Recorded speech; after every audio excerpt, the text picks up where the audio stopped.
Hello, everyone. Welcome to No Budget to Studio Release. Please just stand by while I get our panelists into the session. I'm missing one person. Where are you? There you are. Awesome. So in this panel, we're going to talk about, there's so many opportunities to finance and produce your film, but what comes next? How do you find getting distribution, especially as a smaller budget film? What are the steps you can take? How can you be as successful as these fine gentlemen on the screen? So I'll let each of them introduce themselves, but before we start, Scott Vickers is writer director of Matriarch, which was the lowest budget film to be distributed by Lionsgate, which is like, I don't know if that sounds like negative, but it's actually an awesome thing. Um, and Eric and Sean are the directors of In Action, which are in Filmocracy Fest. So why don't we just go around clockwise? We'll start with Eric, and you can give a little bit more background than I gave, and then we can start with the panel. Sure. Hi, I'm Eric Silvera. I am the co-writer, co-director, and co-star of the feature film In Action. I want to apologize in advance. I have a daughter who's running around this apartment who my wife is trying to contain, who I've now gone into 3 different rooms to try to get away from. And so I'm hoping she doesn't come in here, but it's a virtual world now. So I'm warning you that could happen, but she's cute. She's 3, and she, will hopefully we'll keep the little animal away. So I met Sean several years ago at an MFA creative writing program. We began writing together, and he pitched me the idea for a 2-person action film, and I said, I don't know what that means, but it sounds kind of cool. And I started seeing this crazy vision of what an action movie with only 2 people shot in minimal locations could be. And Sean and I set off on our adventure to first just write and act in the film, and then eventually direct it as well. And here we are today. I've been doing the festival run throughout 2020, and we're really excited to be part of this panel and part of Filmocracy. And I'll let Sean introduce himself too. My name's Sean Kenealy. I think Eric gave me a great intro, so I'm going to co-writer, co-director, and co-star of In Action. Okay, my turn. My name's Scott Vickers, writer-director, as Paul said, based in the UK. Was an actor and learned my trade as a director and writer kind of on set, doing my job as an actor, and made many short films, commercials, and then I finally did my first feature film a couple of years ago called Matriarch, which is a microbudget film. And yeah, that was released about 1.5 years ago. Awesome. I think it would help to start off the bat. Some people are not familiar with Matriarch, so they don't know exactly what it's all about. Some people may have already seen In Action at this festival. I think it's screening tonight also. So maybe let's start with talking about that. Let's talk about your film. How much did it cost? How much did it actually cost? And just like some background information so people get an idea of like what kind of projects we're talking about here. Scott, do you want to go first? To me first? Okay. Please. So Matriarch is it's a horror thriller, and it's about a couple who crash their car, and they're pregnant. They're a married couple, and they get rescued by a farmer and his wife. And it's a remote farm in the middle of nowhere in Scotland, and they soon realize that the family is crazy and they want to steal the baby that hasn't been born yet. And one thing leads to another, and the couple obviously have to try and escape, which is very difficult. So that's the premise. And what was the budget? The budget, total budget was about $45,000, but we shot it for $30,000. Amazing. If anyone has seen this film, you would know how is that even possible? It's This crazy. looks, It's crazy you did that. yeah, it looks amazing. Anybody who hasn't seen it should definitely check it out. I'll stop there. So Sean or Eric, you guys want to talk about In Action a bit more? Sure. I can start, Eric. If that's cool. So In Action, it's a action comedy. Eric mentioned a little before. It's a two-person action movie. The basic premise is two writers are working on an action script, so they send these crazy emails back and forth about explosions and about crazy conspiracies. And because of the emails they send back and forth, they end up getting kidnapped by the government because the government thinks they're planning an actual terrorist plot. And when they're kidnapped, they have to escape and fight to save their lives, and they uncover these conspiracies. And so it's kind of like writers writing an action movie becoming real-life action heroes. And it's also about their checkered past and learning to come to terms with that and learning to become better people while they're saving the world. So that's kind of, but again, it's kind of, we filmed it in a way where it's only two people, and we use ways to recreate sets within very minimal environments, which is kind of where the micro budget part comes in. It's a brilliant premise. It's a great premise. I love it. And how much was the budget for this film? We shot it for about $20K. We got through most of pre and production and a little bit of post with $20K, and then we sputtered for about a year trying to raise some money. And then in the end, it took us about a little bit less than $30K to get it done. It's just funny because like my background is in film sales and acquisitions, and I was always looking for films to like take on for sales, to take to Cannes or take to Berlin. And we're looking at films that are like $3 million, and we're like, oh, this is too cheap. Like, this doesn't look good. We shouldn't even look at $3 million budget films. So actually, that's how I met Scott. Is I saw his film and I was like, this is what? Where are the zeros? Yeah. This is not $30,000 film. So why don't we talk about some of the questions that I have prepared. If you have management or an agent, how instrumental have they been in helping you get a deal or in the process of getting a deal? Or if you don't have an agent or manager, do you feel like you can do it on your own? Shall I go first? Please. Yes, I didn't have management for my direction or filmmaking at the time of making Matriarch. I had an acting agent that was trying to kind of be more of a director, a creatives agent, and it didn't help at all. So one lesson there was that it's a very specialist thing being a director or a filmmaker or a creatives agent. It is really a specialist thing. And I actually then got another manager that was more about creatives, and again, it didn't really help. The Matriarch really was launched and really got out there because it was just seen by someone who was in the industry.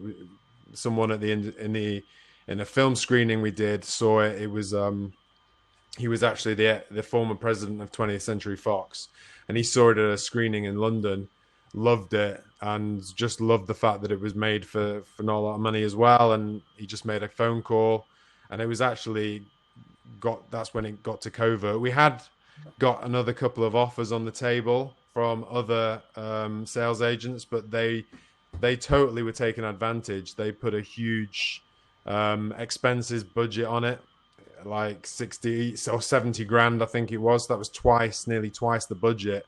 That was going to be their expenses.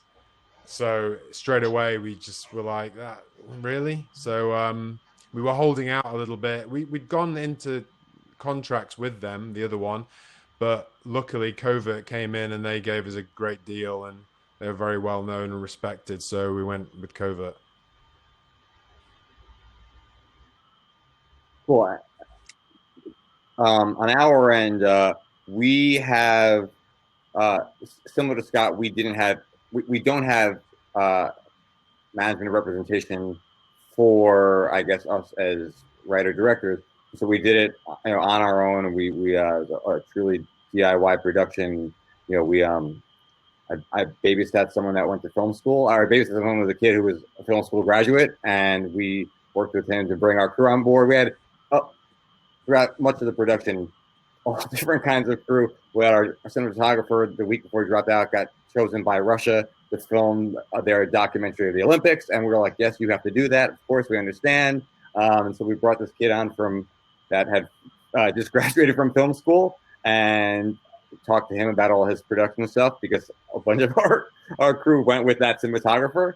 And then he brought everyone on board. So it was us really, truly, as Sean and Eric and our producer, Alex Norton, moving the production forward. And then after we finished, and after we did one of our first, second festivals, so we did start to have people reach out to us to take a look at the movie. We won in our first film festival. We'd won best film, and then we won the audience award at the second film festival we win. So I think that gave us some momentum, and so we began to get some reach outs, and then we wound up working with someone who he identifies himself as a producer's rep as opposed to a sales agent, where he's not taking Scott, where he's not saying like, I'm going to charge you all these things in order to try and find you a distribution deal. And so we really liked what he had to say, and he had a lot of great experiences. So we've been working with him, and we're in the process of having conversations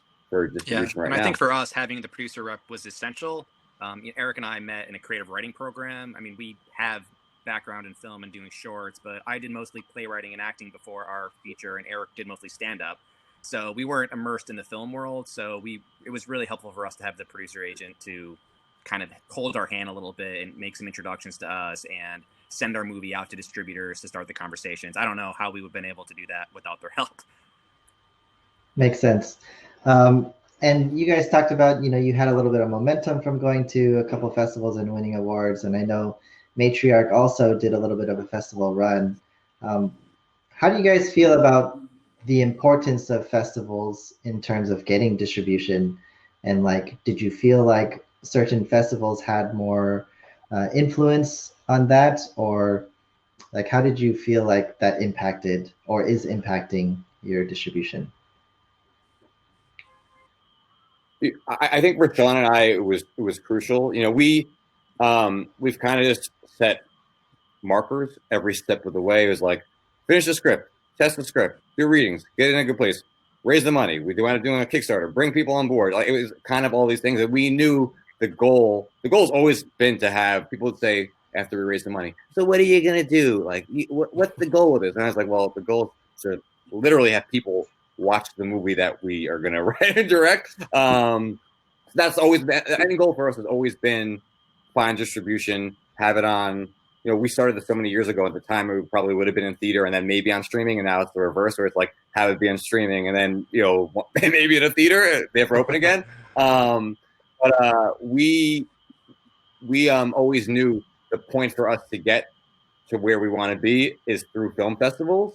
And so even before we kind of finished, we just started talking about what kind of festivals, what are we going to do? And we worked with someone who teaches at SBA, the School of Visual Arts in New York, and is a professor there and a filmmaker herself, and I had done so many festivals, and she gave us some guidance as to what to look for. And we know we made a really small, weird, silly, bloody, kind of goofy movie about the action genre, and that people don't know Eric Silvera and Sean Kenealy. And so we had to be targeted about where the festivals we were going to apply to. We knew Sundance was, we didn't apply to Sundance. We're like, we're not going to get into Sundance because we're not that kind of movie. Maybe 30, 25 years ago, we were that kind of movie, but we were smart about the festivals that we looked at that we thought were realistic. Some almost applied to colleges. We gave ourselves this is the reach.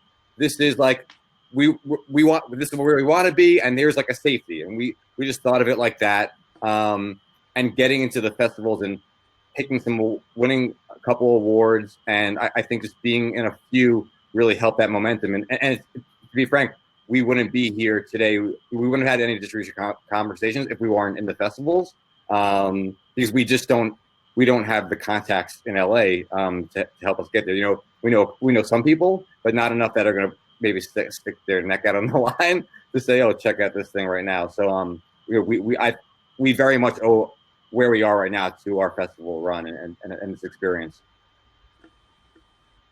Which festivals did you get in? I'm interested Well, to know. we won Best Film at Midwest Weird Fest in Wisconsin.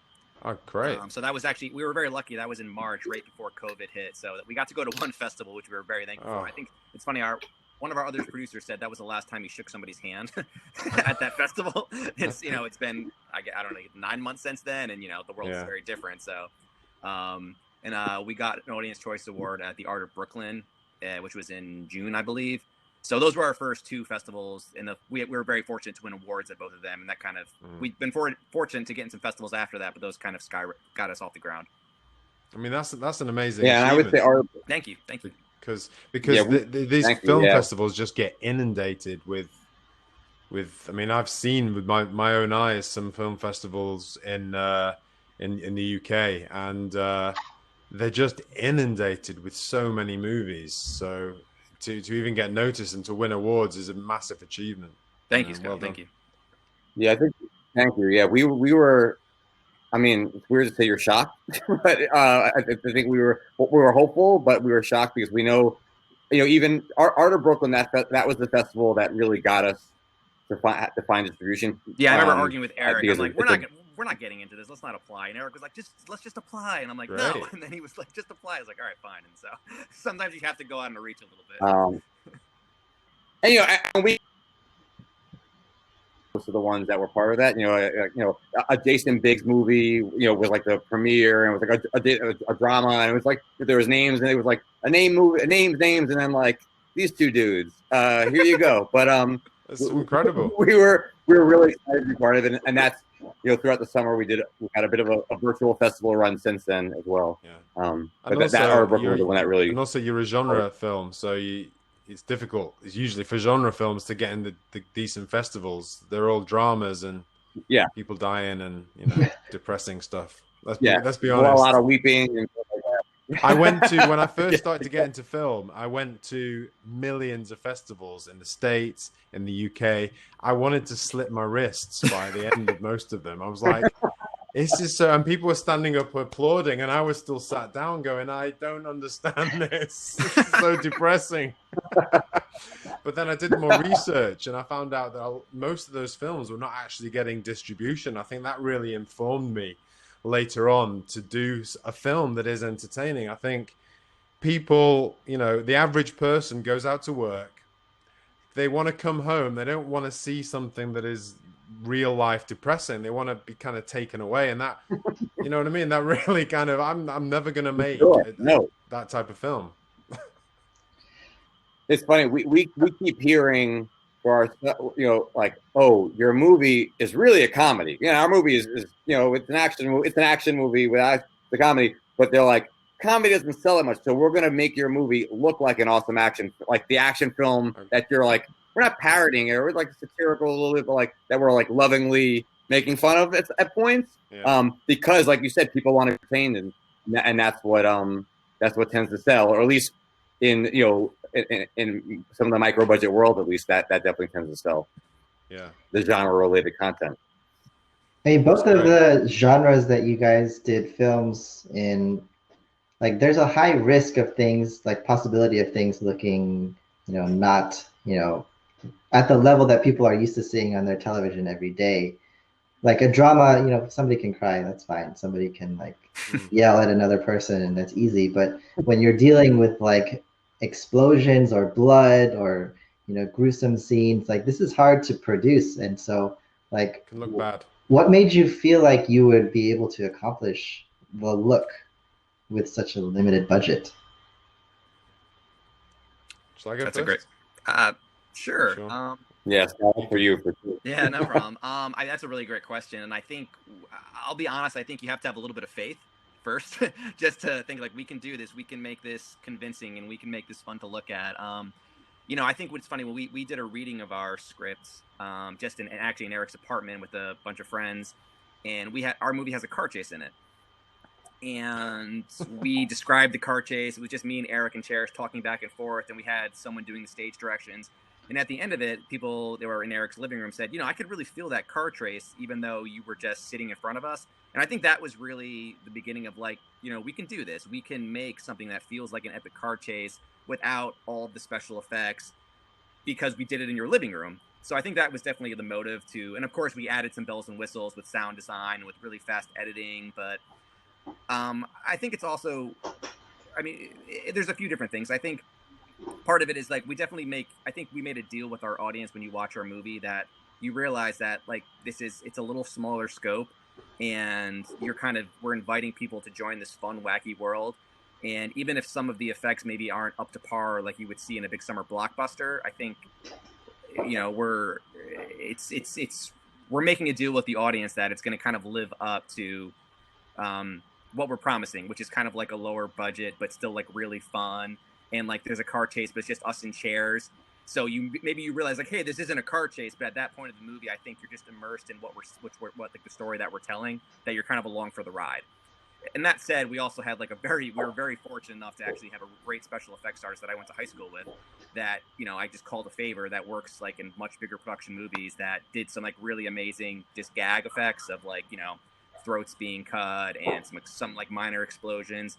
And we both knew like we need some of these like really like small moments that are going to sell bigger moments in the movie. So we called a few favors just to kind of like get us up to the next level, even if our names and budgets weren't really worthy of it. But they were very happy to help, and we were very lucky to have like some of those bigger talents on our set. What would you have done if you didn't have those people to help you in post?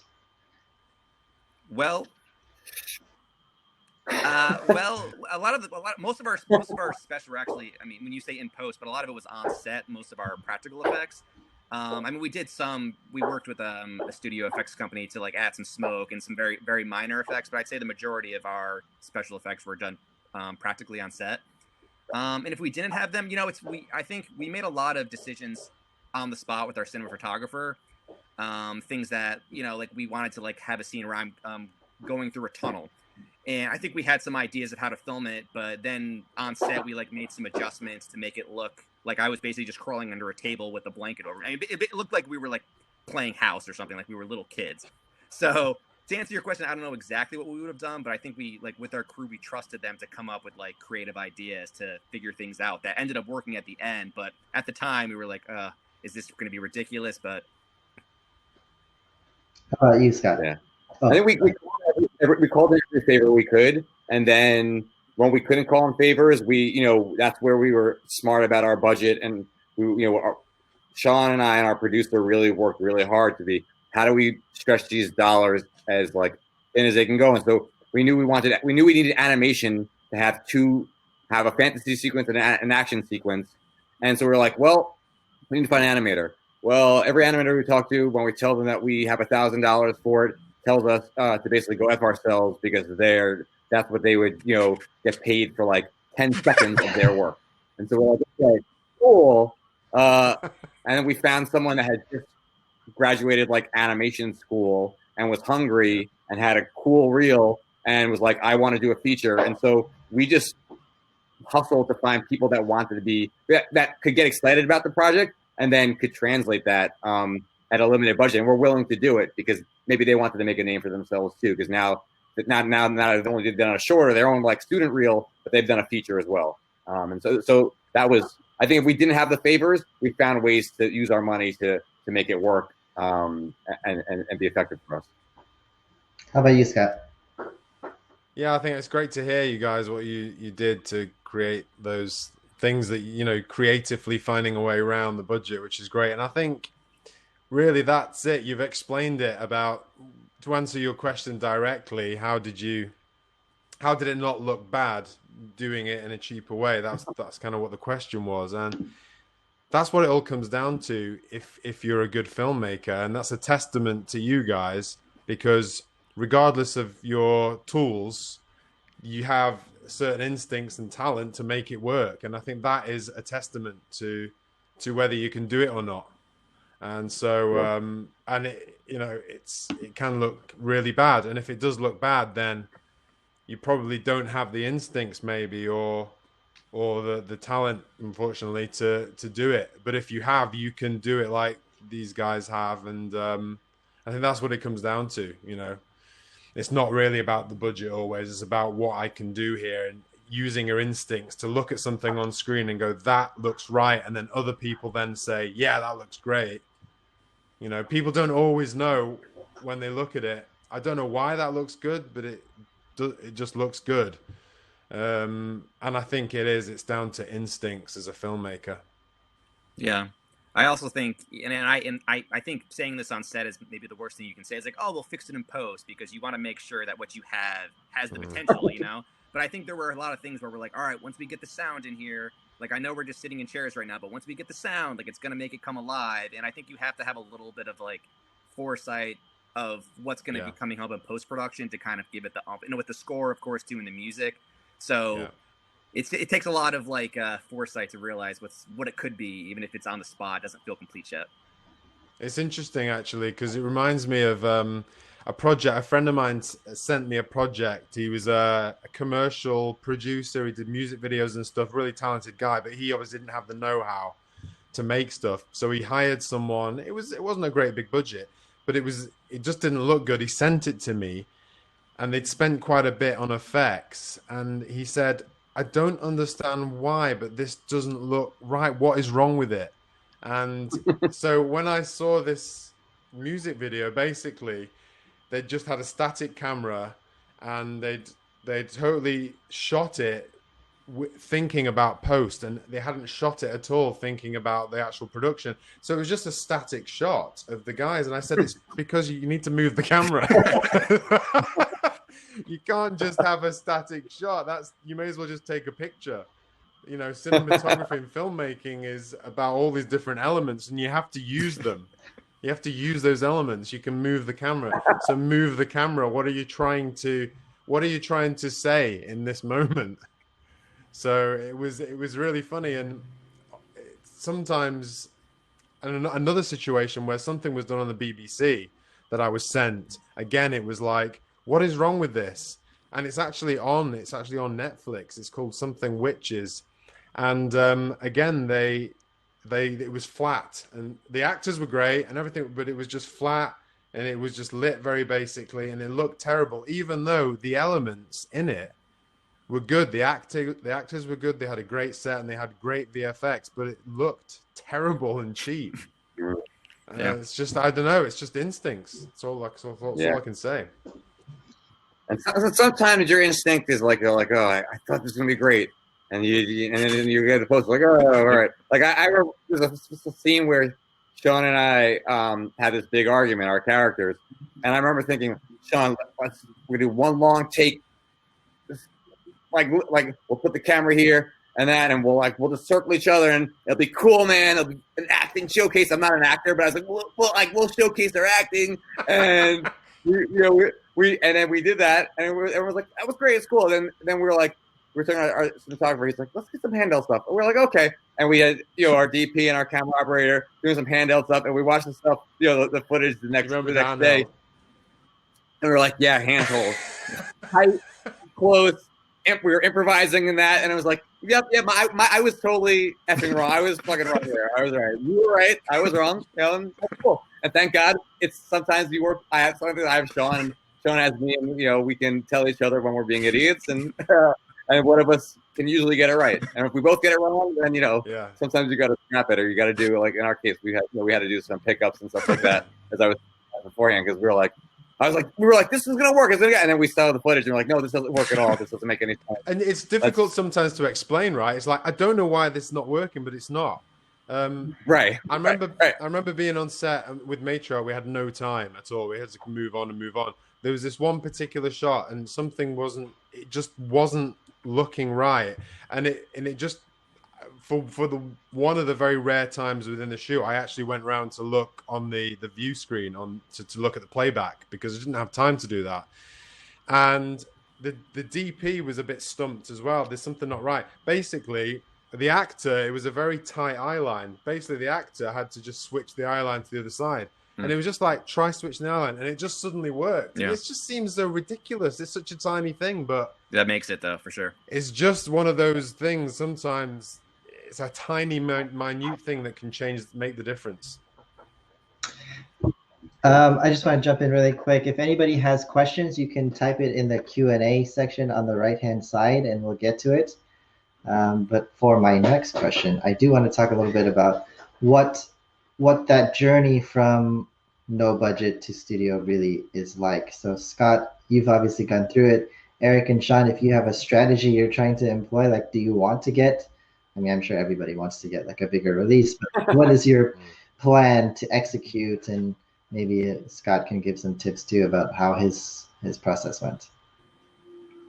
Well, it's interesting because obviously when Lionsgate bought the movie, I got quite a few phone calls and things, and it got a lot of people's attention by saying, "Oh, my movie got picked up by Lionsgate," and it got me a lot of interviews and meetings and stuff, which was great.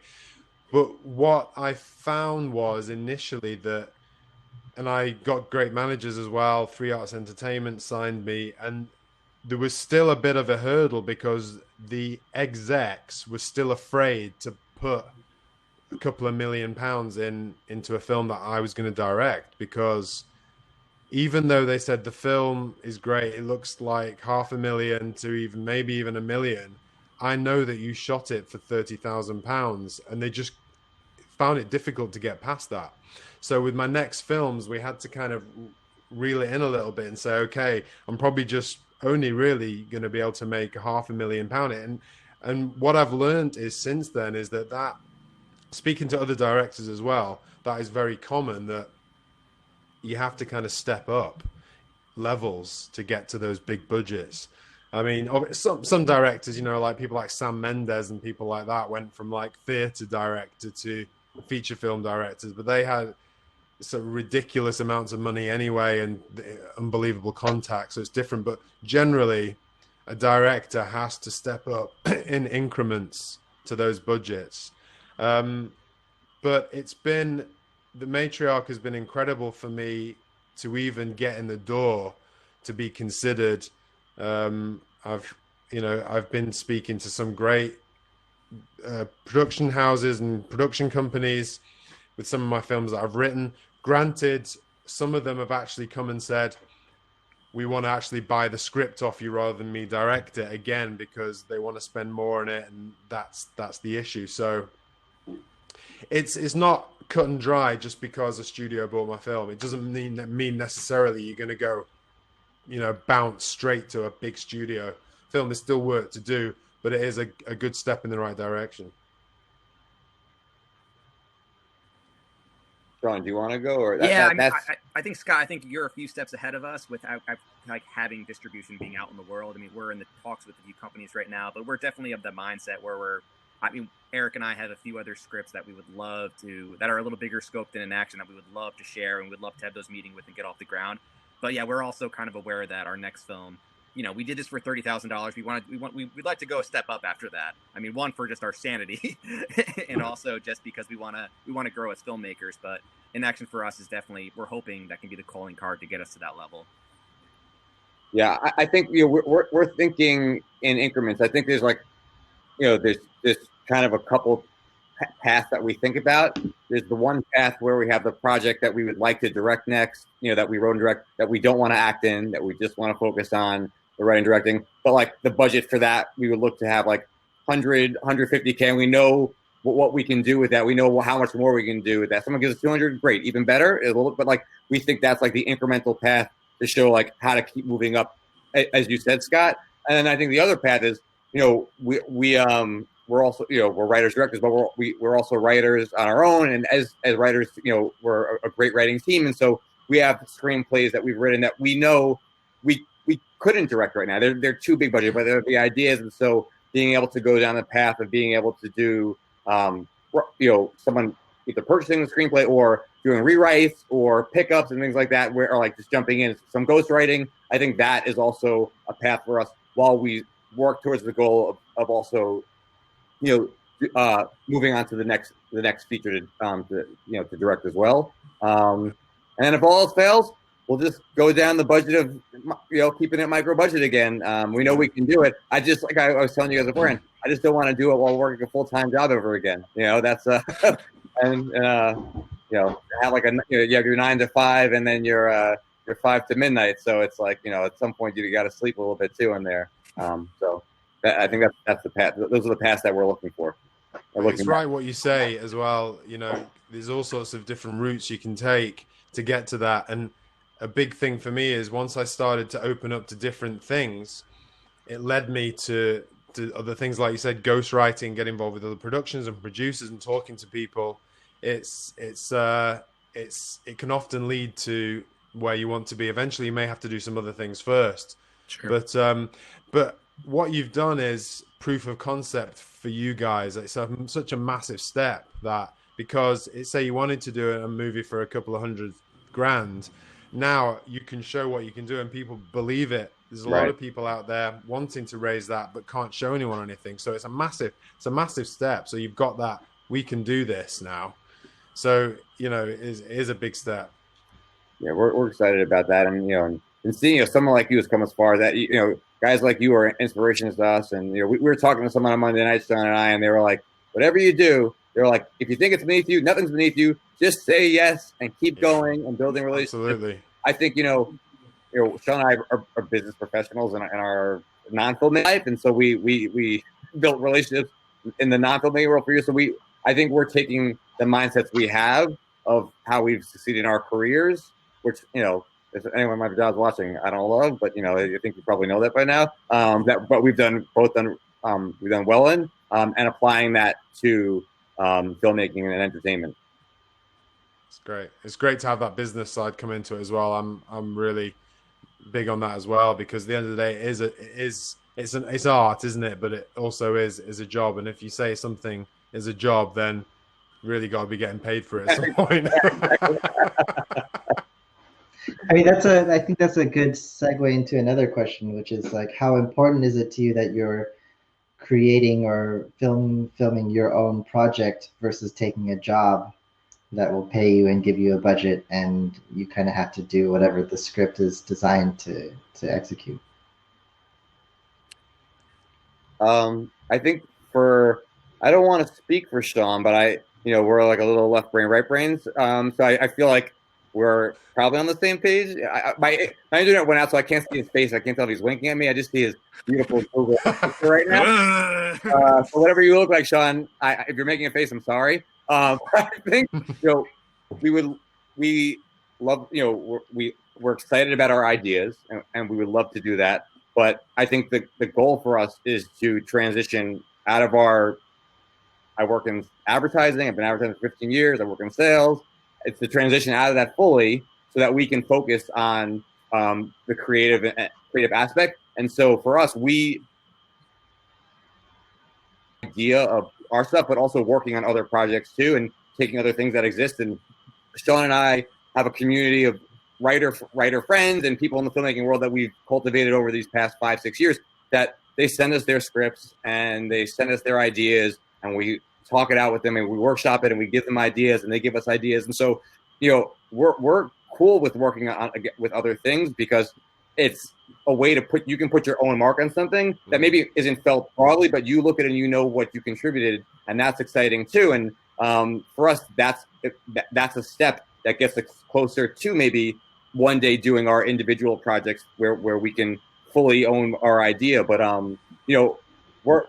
we're not too good for it. You hear people say like, I'm only going to do my own thing. And one of our early, our associate producer, and the one who, to be very fair, in 2014 and 15 helped us get the momentum to get this off the board, and who eventually fell off the production. He won all these screenwriting contests, and he had management, and he was always telling us, I got this development deal, and I got this, and I got that. And then he would never compromise on what the studio was telling him, or what the lead producer was telling him. And he was like, no, my idea is brilliant, and this is what it is, and this is what I'm going to do. And nothing ever got off the ground for him, and he fell out of it. And that to us was a lesson early on of this guy, nobody's too good for anything. Yeah. You know what I mean? Like I don't know. Maybe I don't know who's too good for it. Nobody's really too good for anything, and you can't think your ideas are better than anyone else's. And if you're not willing to like compromise with people and to like be collaborative on something that's not yours, but like try and share your way, you're never gonna get anywhere. So for us, we look forward to those kind of chances and opportunities. Eric, I completely disagree. And no, kidding, no, you're spot on. You're spot on. What did I say? I was just gonna say, I think Eric said it great, but we do have a community of writers that we not really collaborate with, but send us their scripts and we give them notes. And I feel personally, I always get, I don't want to use the word better, but I definitely learn something every time that I work with another writer on their script. And I look at it as an opportunity to like improve my storytelling abilities when I'm working with another writer. And that always really gets me excited. And I definitely would love the opportunity to work on other projects, to see them come to light, but also I think they're only going to help us get better as well. Yeah. I'm in total agreement. I'd love to be handed a script that is amazing and then work with other talented people. I'm very much in agreement with that. And I think the whole perfection thing with artists is a fear thing. I think when it comes down to it, it's about fear of putting something out there that it may not be accepted well, or I think that's what it is, because nothing is perfect and everything evolves, from a script, which is, writing on a page. It's a million times different by the time it comes on screen. And that's a shame that guy has gone down that road, because you've got to be flexible and collaborate to get anything done creatively. And also you can be so sure about something on the page, and then as soon as it actually happens, it's like, oh my God, I was so wrong about that. But you just don't know until I don't know if you ever did much storyboarding with your film, but that even happens at that moment. You go, oh my God, that's not working. I'm going to have to rewrite that little bit.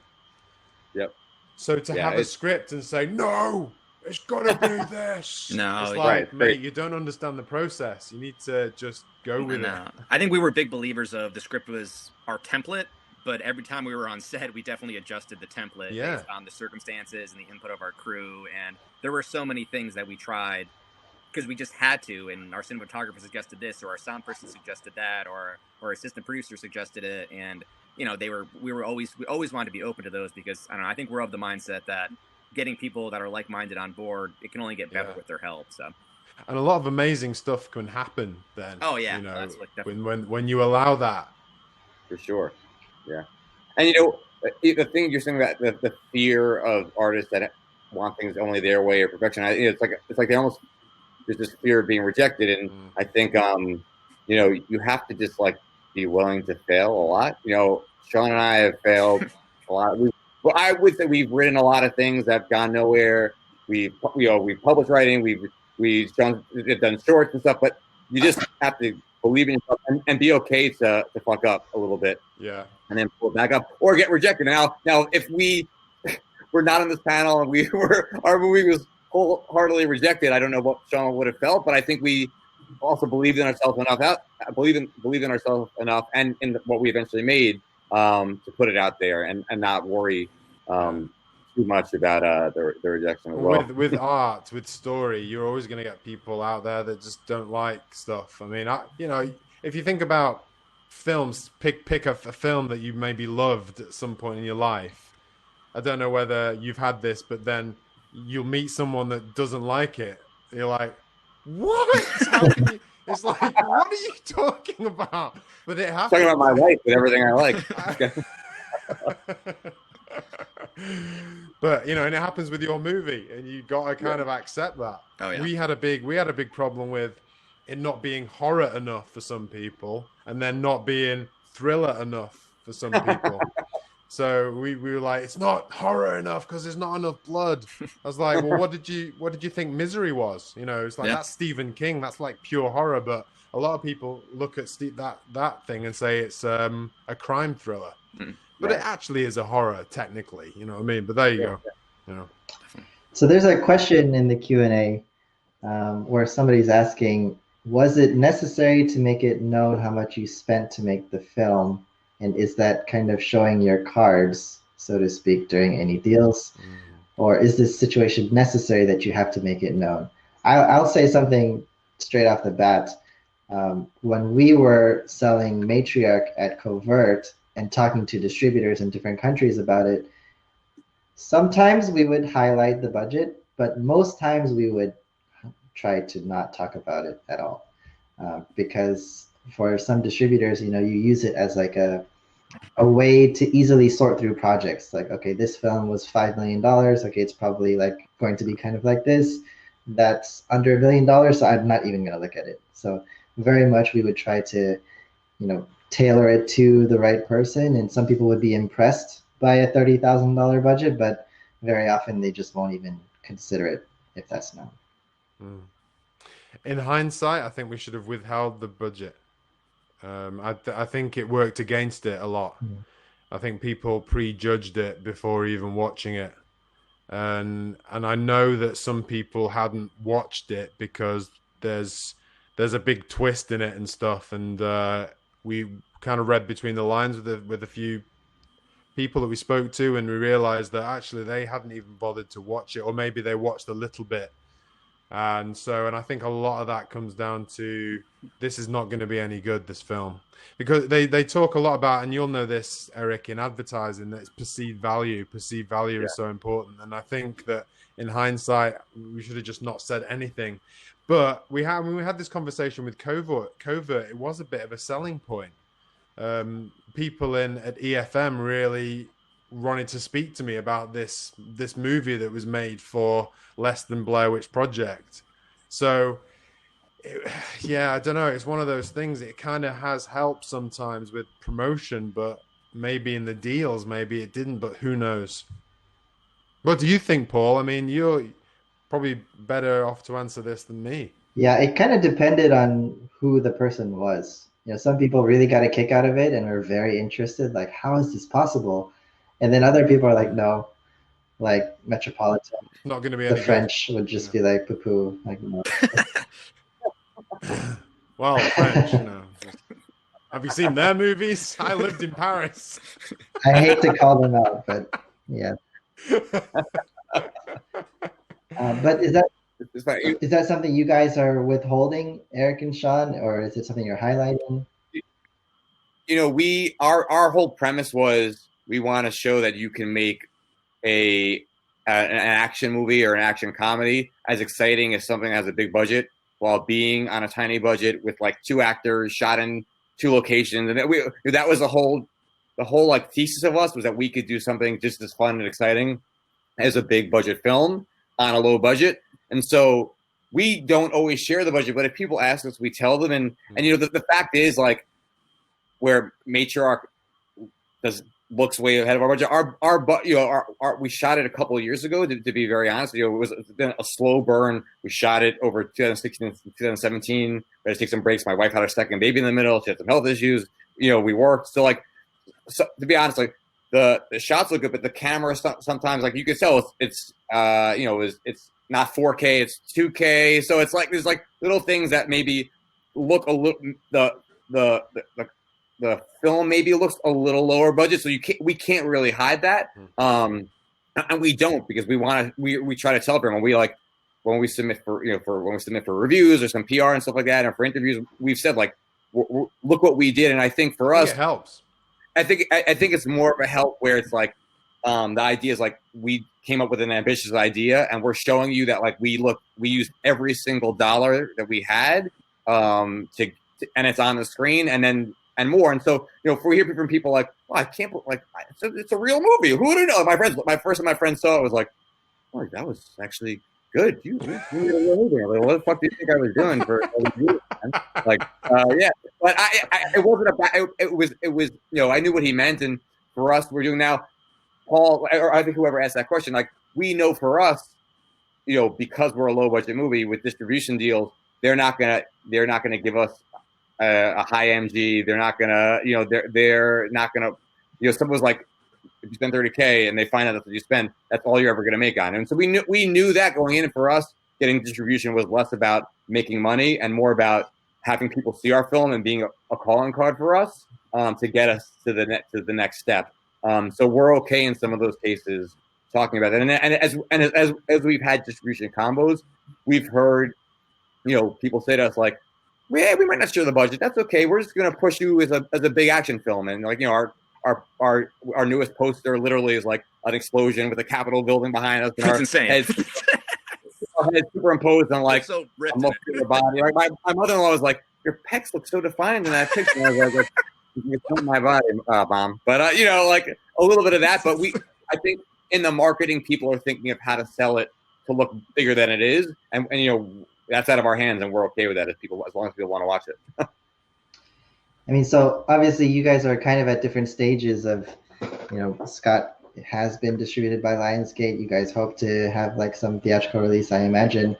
If you could take a step back or rewind or do it again, like what would you do differently?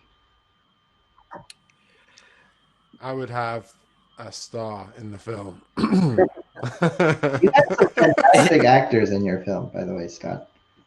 The actors are absolutely incredible, but it's, the business side of it. A guy came up to me in EFM and went, if you had so-and-so in Matriarch, oh my God. But like, we couldn't have had, I can't remember who he said now. Someone, and it was obviously a well-known person. I was like, it's an impossibility. It wouldn't, but it's such a massive selling tool. I've just got a new agent that's also has a big casting part to her business, and you'll know this, Paul, is that actors come in with, even if the film is absolute trash, investors will know they'll get a certain amount back, because if it's a film with that, people just buy it to have a look at it anyway, regardless of things like trailer and stuff. So it is a massive boost to a film, but again, it's so difficult to get any well-known cast in a lower budget film. I think personally, if I could rewind 6 years, like when me and Eric started writing the script, I don't know if I would have done anything different, purely because we were at a place in our lives and our careers where we weren't going to get a star, and I knew basically nothing what we were doing. We were kind of going in a little blindly. But I feel like halfway through the process, we were kind of waist deep in it. And I remember telling Eric, like, I don't want to do this anymore. Like, this is too hard. Like, we've shot half the movie. Like, oh my God, I kind of want. And like by that time we were in it, and like Eric like convinced me that like obviously like we would take turns having panic attacks, like Eric would have a nervous breakdown, and Eric, we're gonna finish it. And then a week later I would have a nervous breakdown, and Eric would be like, we're gonna. So it's like we really shared like the anxiety of it. But I mean, I don't even at the time. I mean, yeah, like I wish we could have had a bigger budget. I wish we could have had a name. I wish we could have like had a little more foresight about how production worked, but we just didn't know, or we had a general idea, but our feet weren't wet yet. So I think for me, it was just such a learning experience, and I really wouldn't replace it, because I feel like I feel prepared to do another project, and I'm excited to do another project with what I've learned. And if any of that was taken away from me, I don't think I would be as confident to do another project. But I mean, if I could talk to myself 6 years ago, I'd be like, you're gonna like get a lot of gray hair. You're gonna have a few nervous breakdowns. Like, this is gonna be a lot. Are you sure you want to do this? And of course, I'm glad I did. But there were definitely some tears in my house a few nights. I think for Sean, I think that there's a couple things. I think Scott, you're talking about instinct and trusting it. And I think early on, before we were directing the film, we were working with another director who had shot a bunch of TV and had more on-set directorial experience than us. And I think we listened to her for a while, and deep down I kept saying to her, like, this is not right. I was like, she's fucking things up right now. And I was like, she is delaying our production. We raised the money in the summer of 2015, and we didn't start shooting until the summer of 2016, because every time we had a conversation with her, things would change. And I think we didn't trust ourselves that we could just take the reins right away. And if I'm like, I can't look back, but that's the thing where I would say, like, I would have just known right off the bat, like, we can do this. We knew we could do this the whole time. And we probably would have been done a year or two earlier, realistically. But we can't look back. And I think there's like a couple shots that like drive me crazy in the film that either we didn't get or we didn't get just the right way. And I look at it, and every time I watch the movie, I'm like, do you see that? Do you see that? And they're like, no, I don't see what you're seeing. But I know that, and I think it's like those things where you're like, I wish on set I just would have like argued for this a little more, or we compromise, but like sometimes I wish like maybe I shouldn't have compromised there. I knew deep down what would have been right, and I wish we got that because it would have making it just a little bit better. But it is what it is, and we are where we are. So hindsight is a wonderful thing, isn't it? Right. It's just the time is right for the right thing. You made the project that was meant to be made, and the thing with your director, you had to learn that. It was useful because you learned that you could do it. So totally. It was better if you. And I have been asked that quite a few times in other film festivals and other screenings.